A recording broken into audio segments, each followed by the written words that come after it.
بسم الله الرحمن الرحيم. سبح اسم ربك الأعلى الذي خلق فسوى والذي قدر فهدى والذي أخرج المرعى فجعله غثاء أحوى سنقرئك فلا تنسى إلا ما شاء الله إنه يعلم الجهر وما يخفى ونيسرك لليسر فذكر إن نفعت الذكر سيذكر من يخشى ويتجنبها الأشقى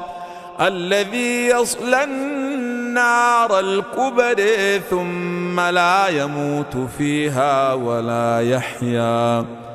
قد أفلح من تزكى وذكر اسم ربه فصلى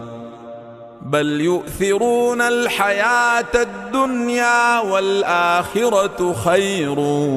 وأبقى إن هذا لفي الصحف الأولى صحف إبراهيم وموسى.